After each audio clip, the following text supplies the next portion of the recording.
આજે હું હતો અમદાવાદમાં. આપણા સપનાનું શહેર એટલે કે અમદાવાદ.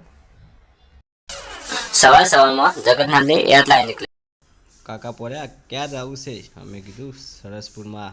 કાકા કિનારે બેસી જાઓ. કાકાએ તો રિક્ષા ચાલુ કરી અને અમને ઝડપથી પોકારી લીધા.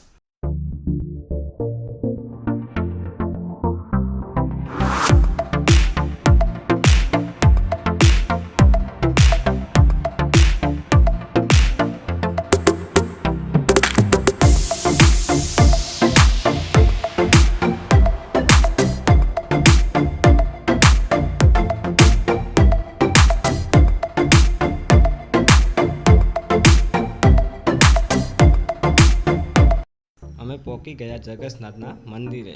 ત્યાં તો ખૂબ લાંબી લાઈન હતી, એટલે અમે તો બહારથી દર્શન કરીને બહારતા પરત થઈ ગયા હતા. અંદર જવાની જગ્યા પણ ના મળી. અમે હવે હાથી જોવા જઈશું. અને સમાચારમાં સાંભળ્યું છે કે 2 હાથી પાગલ થઈ ગયા હતા. એટલે પોલીસની સગવડ બહુ અને ભીડભાડવાળી જગ્યા હતી. એટલે અમે શાંતિથી એક જગ્યાએ બેસી ગયા, કારણ કે થાક પણ લાગ્યો હતો ને અમને. પબ્લિક બહુ હતી, પછી બેસવાની જગ્યા મળે કે ના મળે કોને ખબર ના. ધીમે ધીમે બધી શરૂઆત થઈ ગઈ હતી. હાથીને અંકુશ રાખવાની ટીમ પણ આવી ગઈ હતી, કેમ કે 2 હાથી પાગલ થઈ ગયા હતા.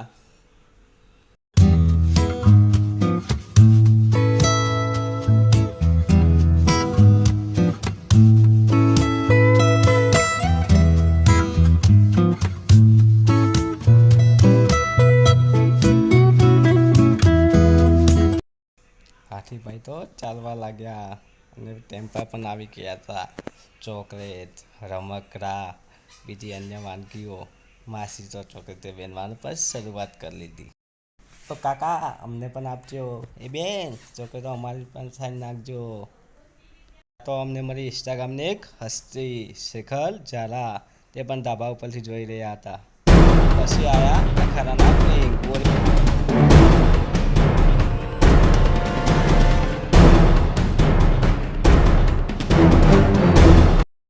બહુ થાક લાગ્યો. પછી અમે આવી ગયા ઘરે ચોકલેટો લઈને.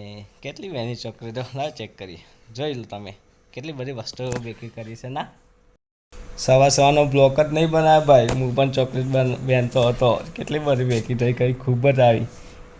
નાની ચોકલેટો તો 150ની આસપાસ, 4-5 માસી પેપ્સીઓ અને અન્ય ટોફીઓ, ગાંઠિયા બાંઠિયા બહુ રીતે. થેન્ક યુ યાર ગાઈસ, સપોર્ટ કરવા બદલ થેન્ક યુ, આભાર તમારો.